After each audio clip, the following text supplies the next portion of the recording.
Então, nós estávamos falando no nosso bloco anterior sobre essa questão aqui, tanto de Sócrates, Platão, Aristóteles, lá na Idade Antiga, que eles já discutiam essa situação e já procuravam entender justamente a sociedade, que era a sociedade do seu tempo, dentro dessas questões dos aspectos políticos, entender a questão cultural das pessoas, a questão da ética, a estética, entender as leis, principalmente as leis da natureza e as leis que são postas como normas, né?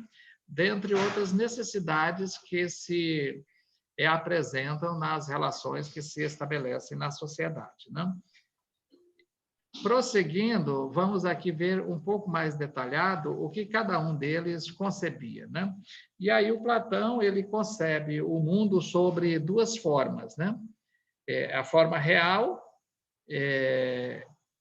a essência das ideias como existência própria, fora deste mundo, e a aparente, o mundo que se vive, aí que vivemos, sombra das essências ideais. Então, ele vê como algo real, sendo as essências e as ideais, né?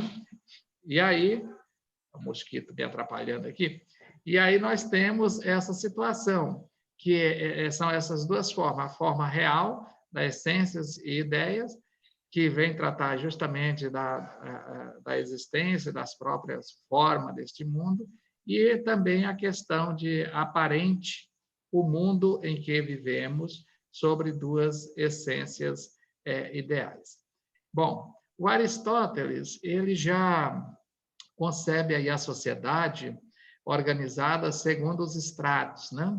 Então, o Aristóteles ele já busca compreender essas relações da sociedade, compreender a sociedade do seu tempo já dentro de uma estratificação social. O que seria a estratificação social? É quando nós temos uma sociedade dividida que aprendemos, eu aprendi, né? Vocês não devem ter aprendido diferente, mas aprendemos como as camadas sociais, né? Ou as classes sociais, a classe alta, a classe média, a classe baixa, né? A princípio tínhamos, quando eu estudei, era dividido em 3 classes sociais. E aí nós chegamos ao momento que agora não se estuda sobre classes sociais, ou seja, a estratificação a classe A, classe B, classe C, classe D, classe E, classe F, né? E aí vai se distribuindo essa estratificação por letras do alfabeto, né? Sendo que este modelo de estratificação social que temos, olha aqui onde ele foi adquirido, foi buscado lá em Aristóteles, que via a sociedade organizada segundo os estratos. Elite comerciante, ou seja, elite, comerciantes, artesãos e escravos. Ele via a sociedade dentro dessa estratificação social, dentro dessas 3, podemos chamar camadas sociais, né? E aí ele discute 3 formas de governo. Quais são as formas de governo que lembram que a sociologia vai dar conta dessa questão da política também? Aqui ele já apresenta a aristocracia, a oligarquia e a democracia. Vejam que, quando se trata da aristocracia, se trata de uma camada privilegiada que está sempre no comando, no governo. Quando nós falamos aqui das oligarquias, um governo oligárquico, aí temos aí 2 representações, né?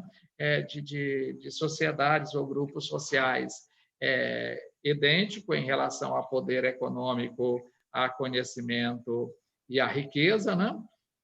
E ele se reveza. Nós tivemos isso aqui no Brasil, esses governos oligárquicos, ali no período da República Velha, né?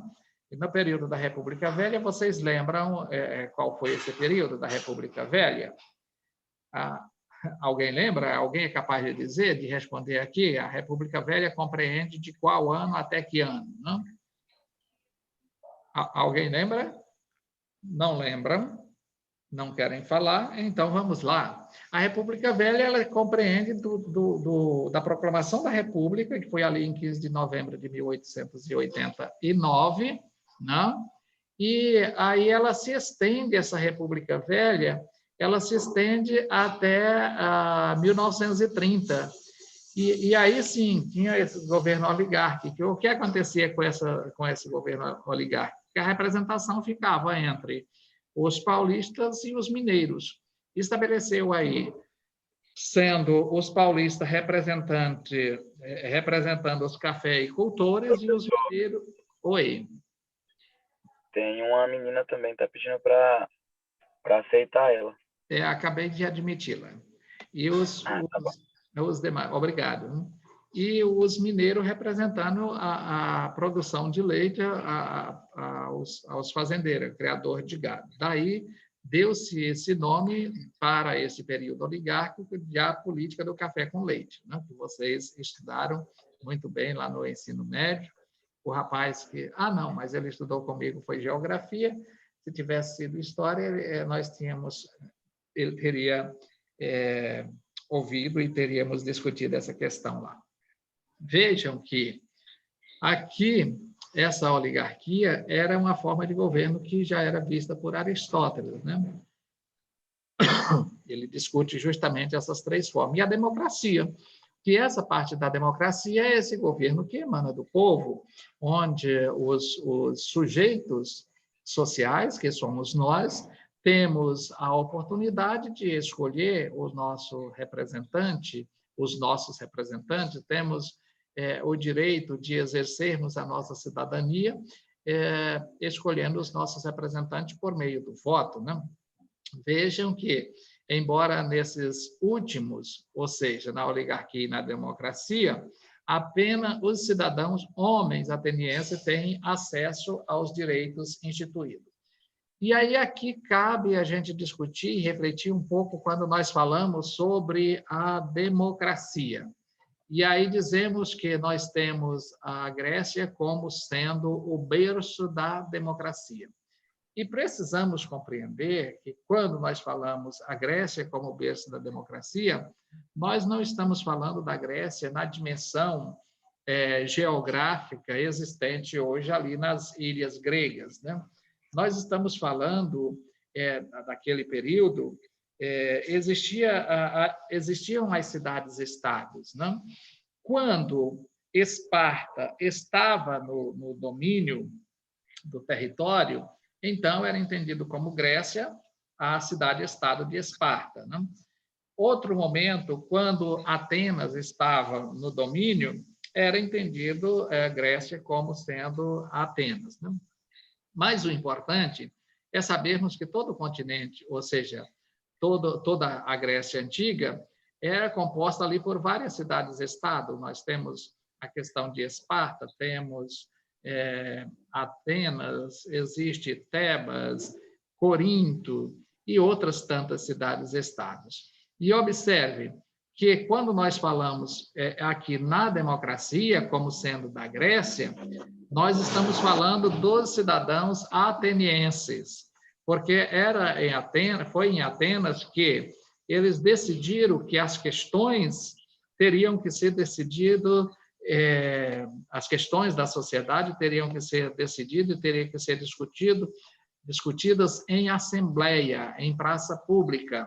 E quem eram as pessoas que participavam dessas discussões ou dessas assembleias? Eram os patrícios, que, por sua vez, eram os cidadãos que nasceram em Atenas e que possuíam uma determinada uma representação social, né?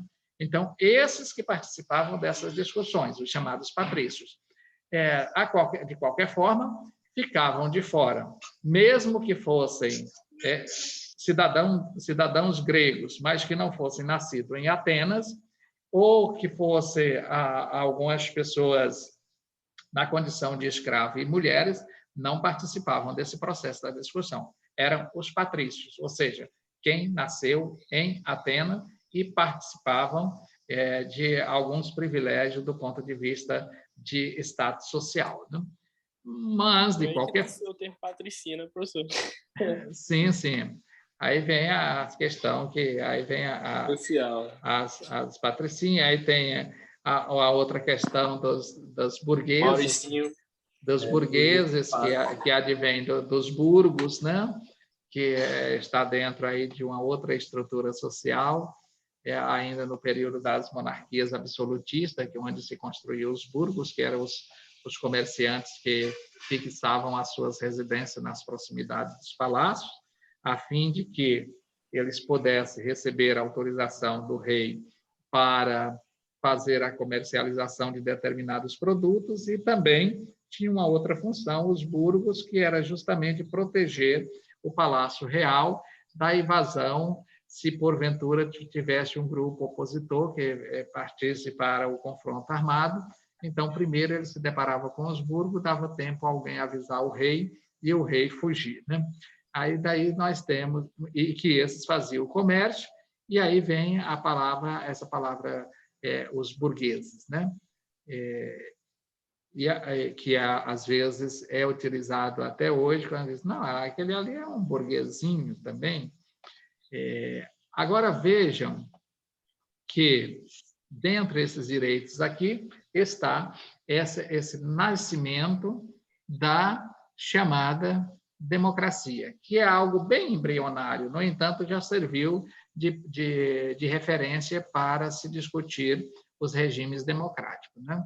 Enquanto Esparta também, mesmo sendo uma cidade militarizada, e que não tinha nada a ver com essa questão democrática aqui, ela nos dá, para as civilizações ocidentais, uma outra lição no sentido da organização dos militares, a organização militar, que os espartanos eles faziam exercício físico, se preparavam para a guerra, os meninos já ficavam no relento ali a partir dos 13 anos, que era para ter o seu corpo à prova de resistência, a fim de se tornarem bons guerreiros, né? E aí, ao contrário de Atenas, aqui em Esparta, as mulheres, que mesmo sendo uma cidade militarizada, mas em Esparta eles já admitiam que as mulheres fizessem ginástica e fizessem atividades físicas, danças, né? E com uma finalidade, que era fortalecer o ventre, porque para os espartanos um ventre fortalecido era sinônimo de gerar filhos fortes para se tornarem bons soldados também, né? Já a mulher ateniense era aquela mulher que era tratada com mais delicadeza para ser uma boa dona de casa, uma boa mãe e cuidar bem do esposo e dos filhos, né? Prosseguindo aqui, vamos chegar aqui com base nas ideias platônicas, né? Ou seja, de Platão, que Santo Agostinho, né? Ele desenvolve uma concepção sobre a sociedade da época. Veja aqui, Santo Agostinho é do século IV, ali depois de Cristo, né? Portanto, dos anos 400. E essa sociedade que ele vai buscar lá em Platão, visando um mundo perfeito, onde os homens seguem os ensinamentos cristãos, distinguindo duas cidades, ou seja, a cidade dos homens e a cidade de Deus. Aqui, o Santo Agostinho ele já traz essa concepção aqui para dizer que os homens eles podem viver bem aqui na Terra, mas essa estada aqui na Terra eles vão ser designados como essas duas cidades. Esse homem pode viver segundo os ensinamentos cristãos, vivendo segundo os ensinamentos cristãos, ele tem condições de viver na cidade dos homens aqui, e após a sua passagem ou a sua morte, né? Ou se tornarem defuntos, ou atingirem ao êxito letal, eles vão chegar a uma outra dimensão, que é a chamada cidade de Deus, que nos dá aí a concepção de paraíso, de céu, de eternidade, né? São Tomás de Aquino, aqui nós temos, já no século XIII, ele se baseia na filosofia aristotélica, né? Realista, à luz da teologia católica, para interpretar a sociedade cujos homens, nos vários segmentos sociais, ou seja, nobres, cavaleiros, comerciantes, servos, eles devem cumprir corretamente seus deveres e obrigações para conquistar ou para a conquista do reino de Deus, né? Então ele já vai dizer que a pessoa, para herdar o reino de Deus, lembram que lá nós falamos que a sociologia ela ancora-se também nos aspectos religiosos? Aqui, por essa razão que estamos fazendo essas discussões aqui. Então, ele vai dizer que seja independente da classe social, sejam nobres, cavaleiros, comerciantes, servos, eles devem cumprir corretamente seus deveres e obrigações para poder conquistar o reino de Deus, né? Isso envolve a questão da fé. E dentre essas obrigações estão cada um dentro do seu extrato social, cumprir o dever do seu extrato social, inclusive de obediência aos demais, né? A compreensão da sociologia como ciência só é possível a partir das grandes transformações ocorridas ao longo do tempo, viu? E quais são os principais acontecimentos que possibilitam ou possibilitaram o surgimento dessa ciência? Vamos verificar isso aqui. Temos aqui o Renascimento. E o que foi o Renascimento? O Renascimento é um movimento que ele surge justamente contrapondo as estruturas sociais do período medieval, que era aquele período que alguns historiadores chamam de Idade das Trevas, né? E onde era um período em que a ciência não tinha oportunidade de desenvolvimento, porque a igreja se colocava e era a principal instituição desse período, que durou aí quase 1000 anos, cerca de 930 anos, outros escritores colocam 1000 anos, porque isso é de acordo com a região que o escritor esteja se referindo.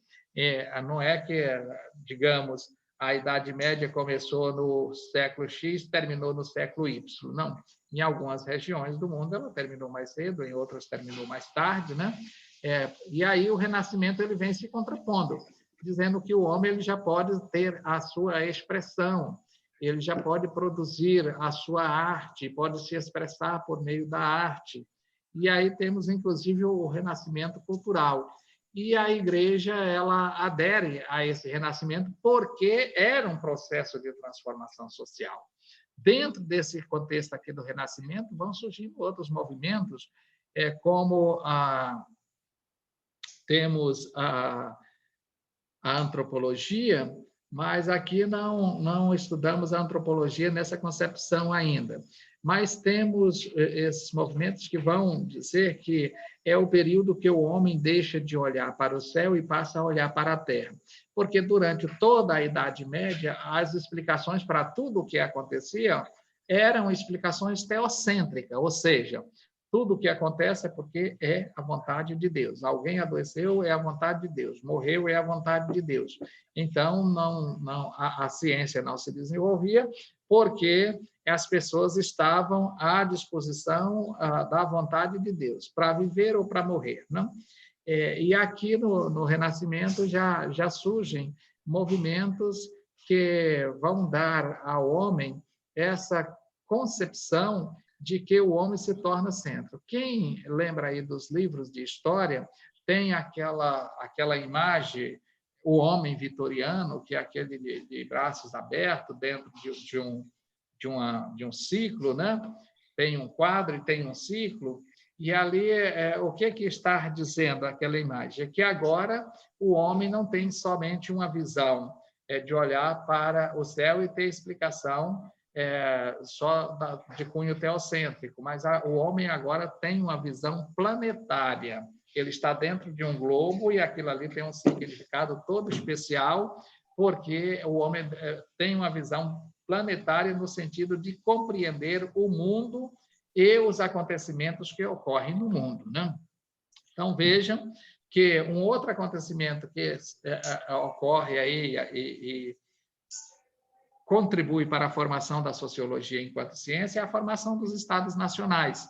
Antes não existiam os estados nacionais, existiam reinos, né? E esses reinos, dependendo, se transformavam, inclusive, em impérios, né? Os grandes impérios. Aí tivemos o Império Babilônico, o Império Assírio, tivemos o Império Grego, tivemos o Império Romano, né? Que foi o último grande império, que quanto maior fosse a capacidade desse imperador de ir conquistando terras, ele se tornava maior em poder, né? E aí temos aqui essa formação dos estados nacionais. O que é a formação dos estados nacionais? As pessoas começam a discutir, poxa, nós nascemos aqui na Itália, então vamos definir os limites geográficos, as divisas desse território aqui da Itália. Então, se eu nasci aqui nesse território da Itália, eu vou ser italiano, né? Então, as pessoas já vão se identificando com esses locais aonde elas estão, e aí sim vem essa formatação dos estados nacionais. É a região da Espanha, né? Então, vamos delimitar esse território, até onde vai a Espanha, né? E ali, quem nasce na Espanha, então, precisa ter uma identidade, né? Então, essa identidade quem nasce na Espanha, consequentemente, será um espanhol. Esse sentimento de pertencimento a esta região, a este local. E aí, sim, surgem esses estados nacionais, que aí contribui também para a formação da sociologia enquanto ciência. O desenvolvimento científico e tecnológico, é claro, que aí apresenta outras facetas da vida humana, né? Dentro desse contexto do desenvolvimento da sociedade e, inclusive, do avanço da ciência. A Revolução Industrial contribuiu sobremodo para a sociologia, porque agora muda toda a concepção de trabalho. Aquele homem que outrora ele estava na agricultura, e aqueles homens que estavam na condição de oficiais, dono de suas oficinas, e produziam de forma artesanal os produtos que a sociedade necessitava, agora muda completamente a configuração do trabalho, porque agora são as indústrias que vão produzir. E para essa indústria produzir, o homem simplesmente vai operacionalizar as máquinas, né? E aqui tem a Revolução Francesa, que contribuiu também com esse processo da formação da ciência, da sociologia enquanto ciência. E foi justamente aqui na Revolução Francesa onde foi um marco que selou o fim da Idade Moderna e o surgimento da Idade Contemporânea. E por que Idade Contemporânea? Lembram vocês, o lema da Revolução Francesa, de liberdade, igualdade e fraternidade? Então, esse mesmo lema, até hoje, nós continuamos lutando por liberdade, liberdade de ir e vir, liberdade de expressão, liberdade religiosa. Continuamos batalhando para que a sociedade seja mais fraterna, ou seja, com mais atenção ao outro, que se coloque no lugar do outro e dentro desse contexto ser mais fraterno, e que dentro, inclusive, da lei, que todos sejamos iguais. E aí conseguimos um feito na Constituição de que todos são iguais perante a lei, desde que alguém esteja na mesma camada social, no mesmo status social, porque quem tem dinheiro, geralmente a lei os trata como diferentes, né? E aí sim é o surgimento do capitalismo, são esses pontos que vão contribuindo para o surgimento da sociologia enquanto ciência. Galilei, René Descartes, Francis Bacon e John Locke são alguns dos pensadores, eles são também importantes figuras que contribuíram para uma visão racional em favor do desenvolvimento de novas ideias e descoberta para o mundo e para a ciência. Aqui, Galileu Galilei, vocês lembram que ele foi quem descobriu que a Terra girava em torno do Sol. E quando ele fala isso, teve que se retratar perante a igreja, porque a igreja já pregava que era o Sol que girava em torno da Terra, né? Portanto, ele teve que se retratar diante do clero, e ele tinha tanta certeza que estava correto na sua descoberta, que ele não aguentou a conviver com a mentira, ou seja, negar o que tinha descoberto, e foi quando ele tomou cicuta, né? E morreu. Bom, vamos em frente. Vê aí que os movimentos que surgiu a partir do processo social, político, econômico, cultural e científico, desencadeado pelo Renascimento, eles contribuíram dentro dessa questão aqui, de ver a sociologia como ciência no período do Iluminismo. O termo Iluminismo refere-se, portanto, à necessidade de viver com base na razão, ou seja, usar a razão. Então, todas aquelas explicações que eram tudo de cunho religioso, não. Nós temos que ser racional. Oi. Nós temos que ser racional e fazer uso da razão para praticarmos as nossas ações, né? Pode não ser bom para o Pedro, mas é o correto de se fazer, então vamos fazer. Não? Vamos em frente, falando que Augusto Comte, aí, de 1798 a 1857, foi esse pensador francês que percebe a necessidade de um estudo científico da sociologia. Então, quando se fala em sociologia, temos aí Augusto Comte como sendo um dos precursores, e posteriormente vamos encontrar Durkheim também nessa discussão, né? Observa-se aqui a necessidade do estudo científico da sociologia que justificasse a manutenção da ordem e do equilíbrio social. Lembram que aqui Auguste Comte, ele é o precursor do positivismo, e para o positivismo as coisas têm que estar extremamente alinhadas, e daí nós temos a visão positivista presente na nossa bandeira brasileira, que é aquela frase no meio da bandeira de ordem e progresso, dizendo que só teria progresso no Brasil se tivesse uma ordem muito bem estabelecida. Temos aqui o modelo positivista kantiano, né? Kantiano, que é de Augusto Comte, que também foi influenciado pelo evolucionismo de Charles Darwin, cuja teoria evolutiva sequencial construía a fonte teórica e metodológica para a análise da sociedade humana, aqui com base em Darwin, né? Aqui algo interessante, que são as ideias de Comte que influenciaram Émile Durkheim, aqui de 1858 a 1917, que foi considerado o principal responsável pelo pensamento sociológico funcionalista, né? Para Durkheim, a sociologia deve ser analisada a partir dos fatos sociais, como se fossem coisas, né? Ou seja, acontece um fato social, então volta-se para esse fato como sendo uma coisa e vai servir de objeto de estudo. Durkheim prioriza aí o espírito científico, com o uso da racionalidade e da neutralidade, como preconizou Comte, ou seja, para produzir ciência temos que ser neutro e deixar a ciência fluir. E aí temos o fato social, que eles constrói o objeto próprio da sociologia enquanto ciência autônoma, né? E aí temos os fenômenos que Durkheim denomina de fatos sociais que compreendem, né? E aí sim, para Durkheim, o fato social e o objeto da sociologia, toda maneira de agir fixa ou não susceptível de exercer sobre o indivíduo uma coerção exterior.